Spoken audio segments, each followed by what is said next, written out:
everybody. Thank you guys so much for joining me. I hope you're having a wonderful day. Today is Sunday, hold on, is it the 17th? Yeah, I think so.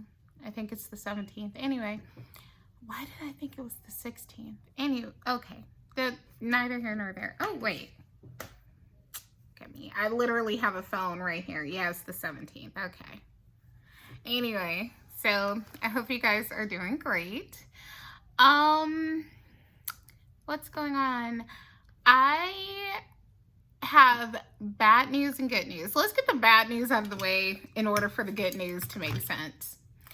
So, I am going through my lady time. Okay. And by the way, I do talk about that on here. I have polycystic ovarian syndrome, which has a new name. I forget the new name. Let's get the new name since I have the phone over here. Why not?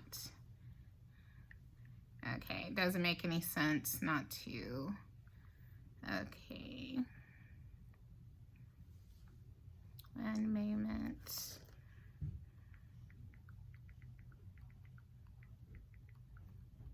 I have the phone far away from my face like I can see. Like, girl, you're blind. Anyway, no.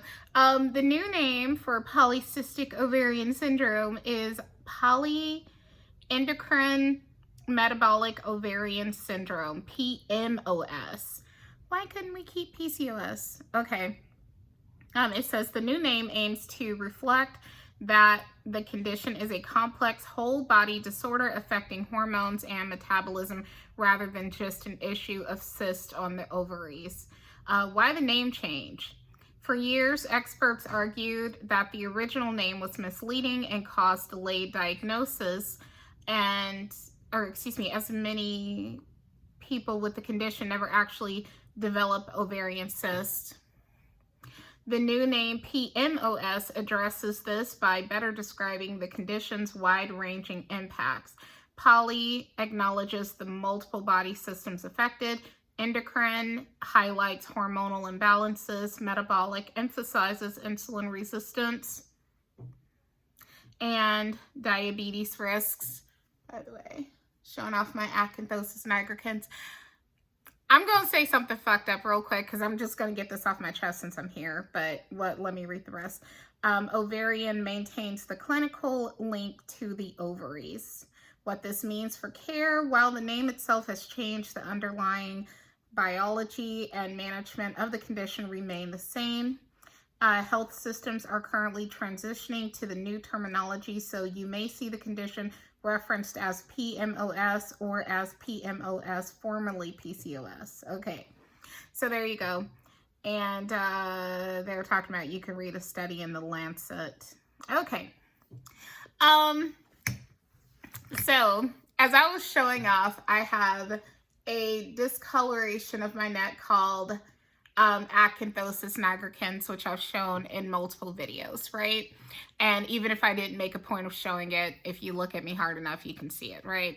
And I've had it since I was a child. I wasn't born that way, but I was a fat little kid and I developed it. And anyhow, and when I was a child, we thought it was dirt. Okay, not realizing I had insulin resistance as a child, and that's what caused the discolorations in the inner thigh area. A lot of us talk about that, no shame. The underarm area, the sometimes under bosom area, you know, like basically anywhere where you get the folds sometimes, even elbows. I don't know if it's related to the elbows, but I do have dark elbows, you know, and the most pronounced is my neck, you know, and I had somebody roast me on like me being necklace, you know, recently when I had done this video about Megan Thee Stallion, and this was on TikTok, and someone came into my comments and showed that dude, I forget his name, I think his name is Ed, from 90 Day Fiance. Anyway, they showed a picture of him, and I think that was meant to make fun of me because you couldn't really see my neck in the video, because I do these close-ups, and I do close-ups because I'm fucking fat and insecure about being fat. Duh. Like, on here, I'm not insecure about it because literally it's a weight loss channel, but like in spaces where it's not related to the content, then sometimes I can be like, okay, I want to put my best face forward, literally, so I'll do these extreme close-ups with my face, right? And anyway, I was gonna say that I think I unintentionally shortened my own neck. Just like you can elongate your neck, I think I accidentally shortened my neck by kind of trying to hide it as a child and an adult, you know, because I was ashamed of the discoloration on my neck. And what I've actually noticed is a lot of women have it. I'm one of the bad cases I've seen, you know, but a lot of women have it. I'm not the only one who has that. I've seen it on a lot of women, including non-Black women, but with Black women, I've seen it the most often.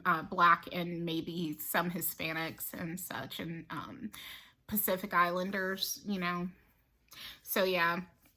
Well, basically melanated people, but I've known non-melanated people who have it.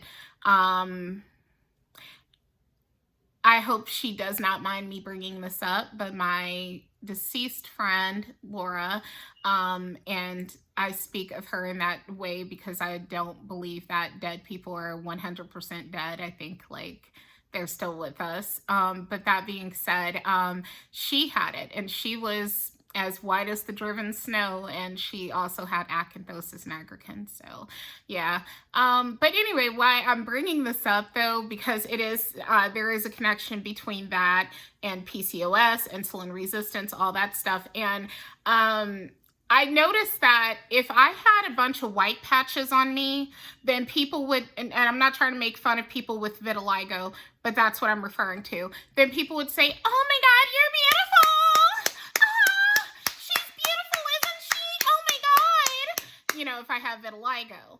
I have not heard not one fucking person tell a woman with dark patches that they're beautiful for their dark patches. Not one fucking person.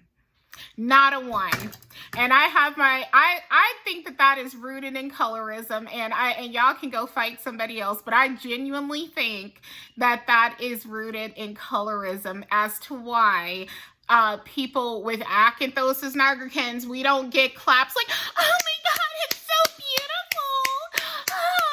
But you literally have a supermodel with vitiligo, and people tell her that she is beautiful for her absence of melanin. And I'm not here to make fun of vitiligo. I hope you know what I mean. But this is literally the reverse vitiligo, or you know what I mean? And not one person has like applauded my black ass neck. But if it were a white neck, I'd be getting like, oh my gosh, you're so pretty. You get what I'm saying? No shade. If you know what I'm trying to say. Okay, I can't break it down any further than that. So here's what's going on. That's just a quick rant, getting that off my chest.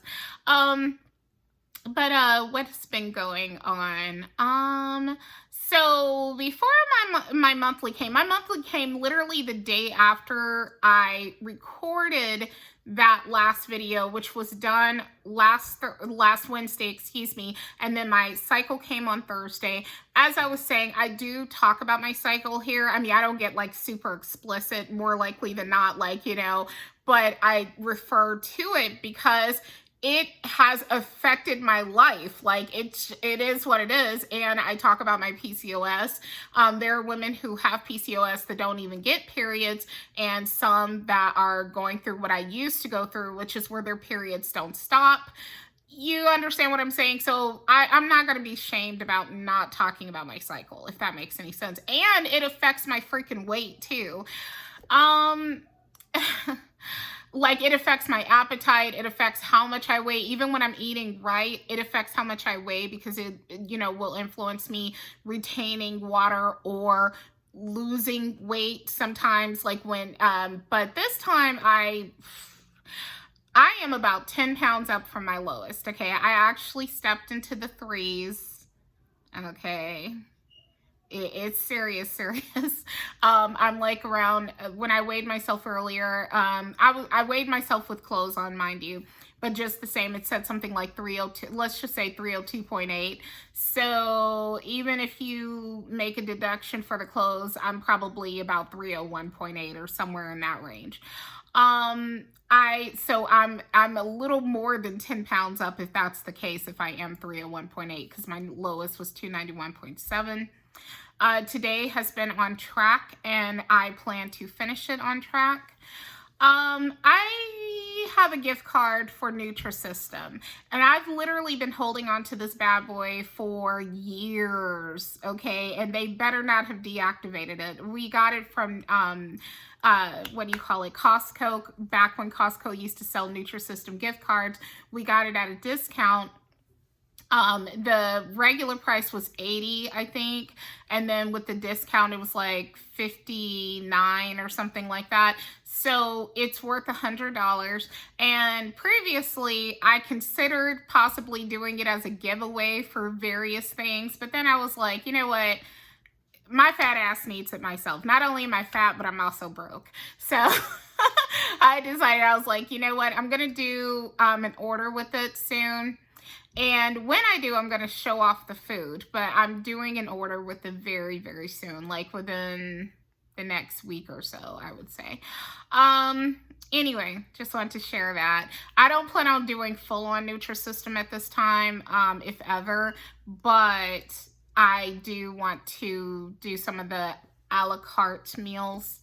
And I have a horror story about Nutrisystem that I guess I'll share here. So, oh my gosh, nearly 20 years ago, I used Nutrisystem for the first time. I'm sorry, I was like, where's that noise coming from? That's from my mom. She's listening to something. Anyway, I tried Nutrisystem for the first time nearly 20 years ago. And as I've shared on here, I do have an addiction to food, which if I didn't tell you, you could see it. You don't get to be this big without issues surrounding food, okay? So, I used to get the Nutrisystem meals, like the full plan, delivered every month, and I would binge eat the snacks that I thought were good and leave the stuff that I didn't really care for. Like they had these meals that were kind of like Dinty Moors. Is that what they're called? Dinty Moors. Those meals that don't require refrigeration and you pop them into the microwave and everything. They had meals like that. I remember one was the mushroom risotto or something like that. And I used to eat the foods that I thought taste the best, like within the first week or so of me having the plan that was meant to last me for a whole month. And the stuff that I didn't like would just collect dust. Yeah, that's why I haven't really pursued it since then, because I'm like, okay, I don't want to do that again. But I'm at least 15 to 20 years older than I was when I did that. And so hopefully I've matured. And so, yeah. But no, today's been on track. I had some walnuts and apple. I had, did I have a chocolate bar? I might have had a chocolate bar that was worth 100 calories. I'm not sure, because I gave some to the kids. And I had, an egg, bacon, and cheese sandwich on Texas toast. I logged all this food into MyFitnessPal, and I'm planning on getting some sweet green tonight. So we'll see how that works out, but that's what I want to get for dinner tonight. If not sweet green, I might do Chipotle or something. But again, I'm going to track my food the best of my ability. And I'm going to stay on track because I really want to get this weight off. I have a family vacation coming up, and I, want to feel good. So anyway, that is pretty much it. I appreciate you guys watching. Thank you so much. Take care. Bye.